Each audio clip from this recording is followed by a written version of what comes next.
Hi guys, Matt here. So today I'm going to show you how to replace the drum brakes on a 1996 Chevy Cavalier. I already started on the other sides, but it was such a pain that I figured I'd do a video on this side, so hopefully it'll help somebody out. We got this car last year. They supposedly safety inspected it. I know they didn't because you can't get the cover off the brake rotors, off the brake drums to look at them. So nobody took it off. They're rusted in place. So hopefully this helps somebody along the way. So you can do this on the ground to get the nuts untightened. I should have done that before I put the jack under the axles, but I don't want to take it down and do it again just to loosen these. So I already have the brake off the other side, so it's not going to do a whole lot of good to push on the brake. So I put a little chuck under the wheel here, and get these caps off, and then we'll get the nuts off. These things are kind of a pain.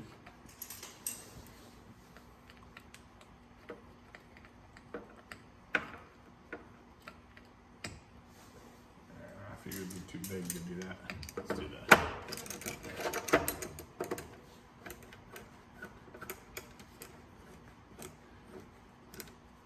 It's not too bad, except my big old paws won't fit in there.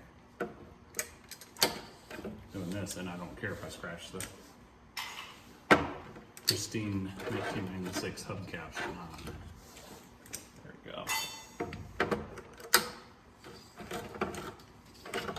There we go. Alright. Let's see if we can loosen these up. The other side wasn't too horrible bad. Hopefully this side is sitting there.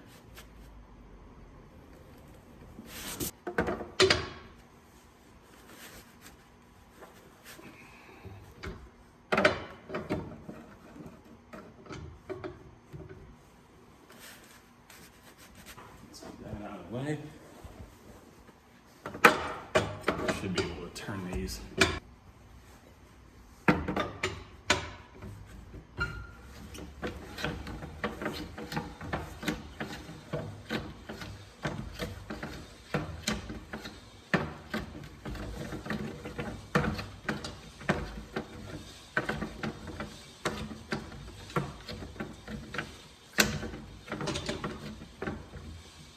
This is an easy way to take the nut off, just apply. There we go. Got one more.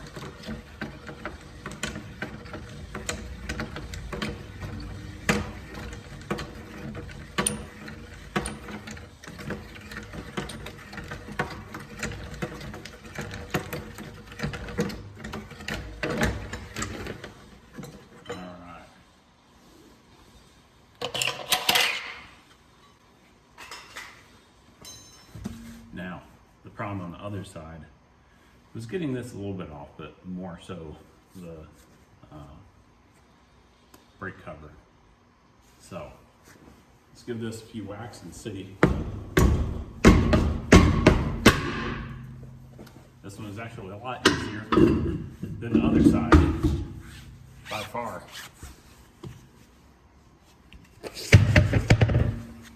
See if we can give a little encouragement to come off.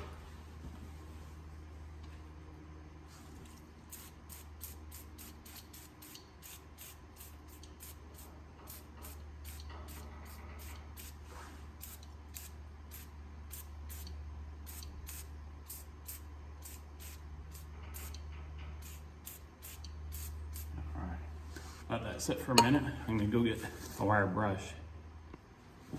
So I'm just going to use wire brush real lightly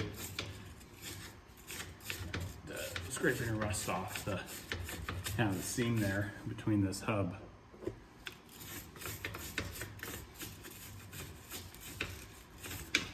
Hopefully aid in the process of removing it. We'll see.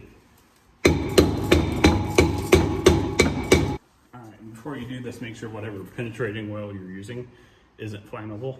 I've already checked this one to make sure.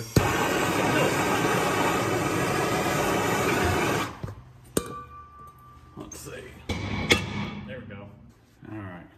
So I don't know if this tool actually does or not. Let me know in the comments below.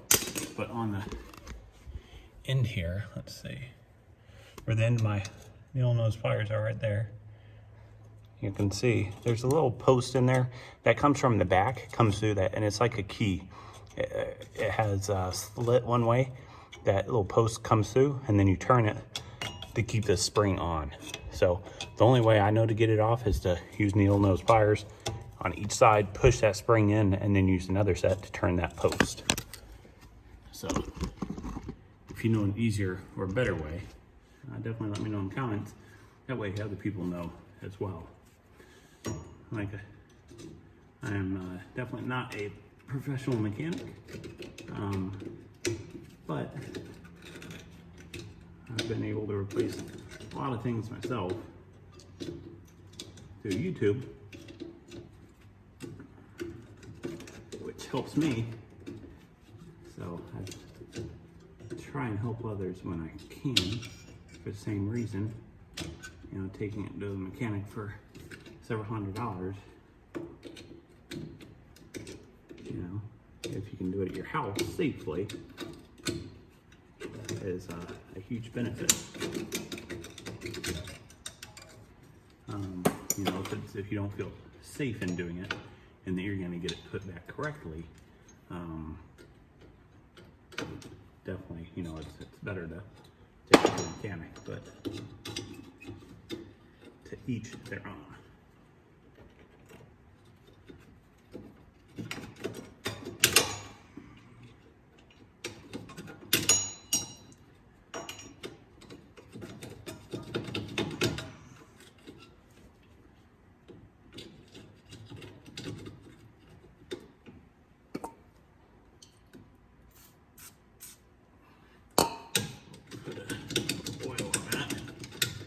Loosen up just a little.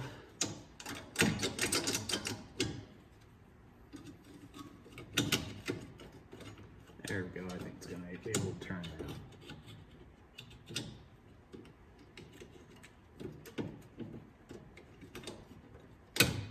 There we go.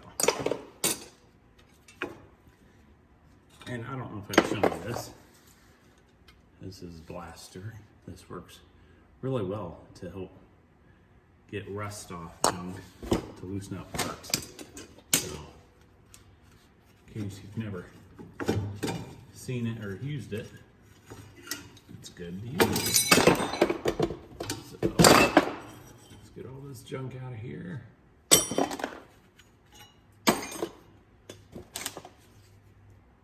To show you on the back, there are 2 bolts.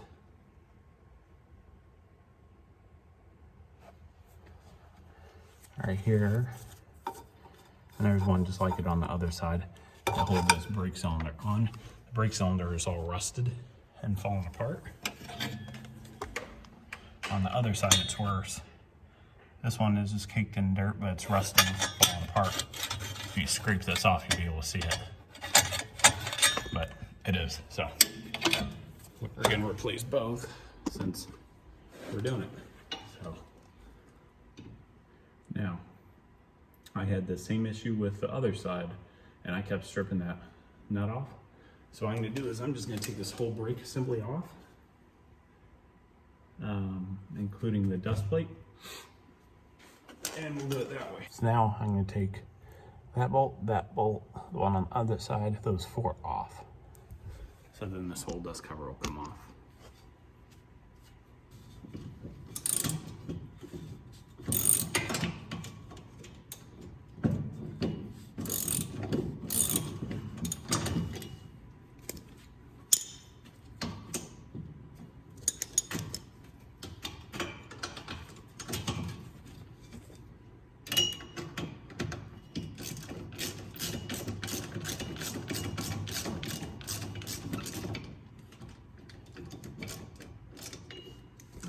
So that's keeping tension on it. Just find that other bolt that dropped. There you go, put them in the bolt socket. And now let's take this piece off.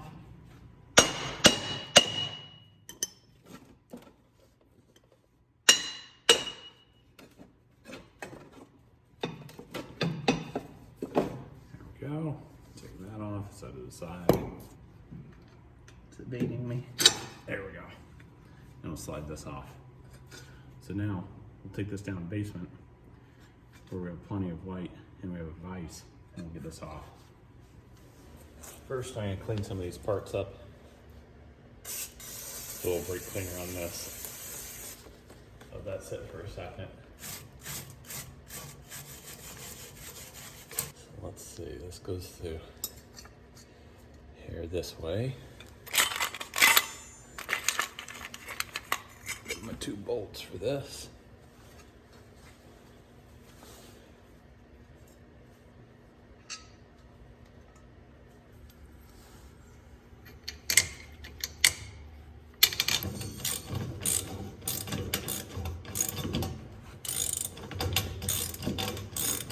All right, let's brakes back together.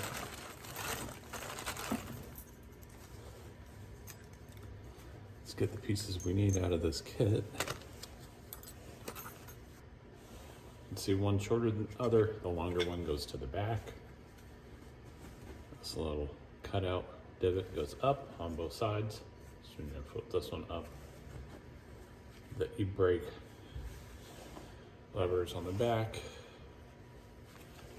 And this one goes here. You need this little piece to go between them. There's the pivot point. We'll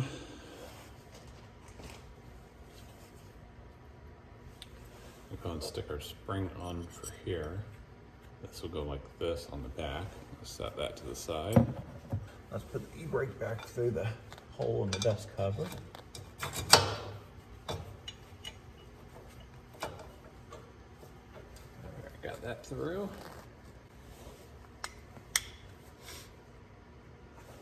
Okay.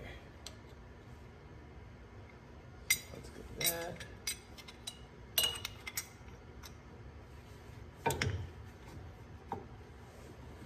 Just kind of set things up.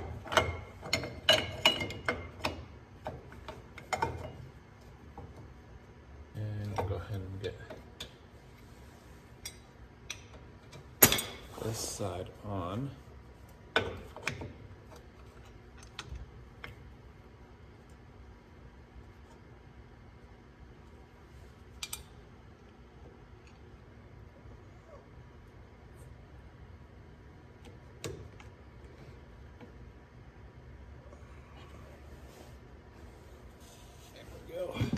Let me show you here a little closer. So that's the piece we're trying to get over that little stud there, compressing the spring.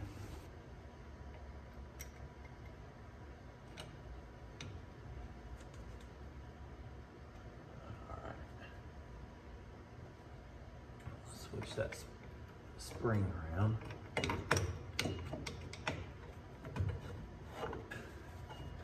Let's see how this works.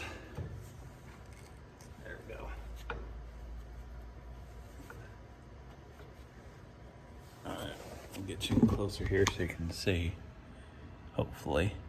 Now that white spring doesn't rub on that spindle. It almost looks like it is, but it's not. There's several millimeters between it. I don't know if you can tell or not from this. There you go. All right, so got that lined up. Need to stick this back in there. Put that little cone-shaped spring underneath. There we go. And let's get our other cover on here.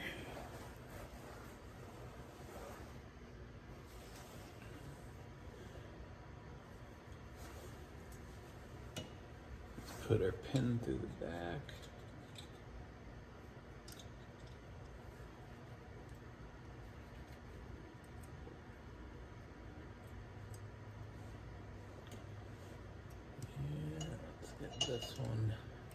press on.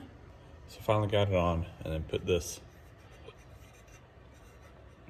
retention on for the automatic brake adjuster down here.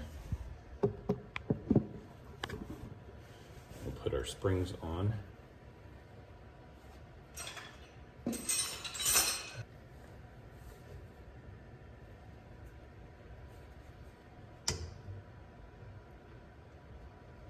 Right on the end here.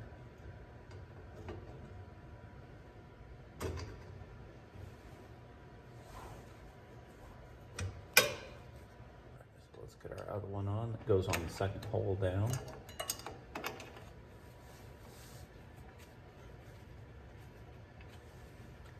Push this first spring to the back so we got room for the second one.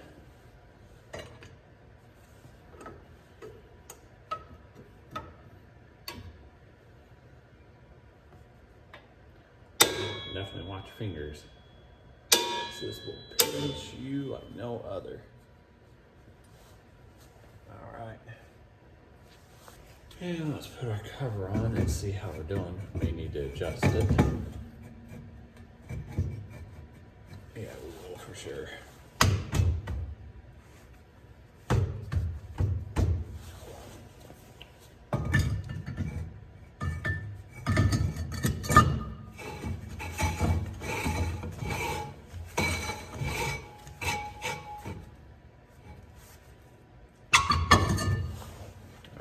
So on this auto adjuster here, towards you, pushes it outwards, away from you, and brings it in smaller.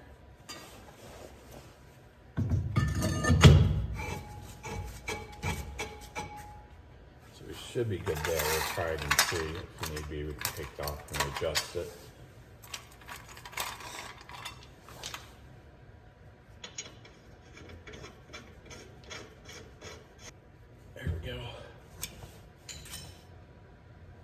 Brakes sounding good.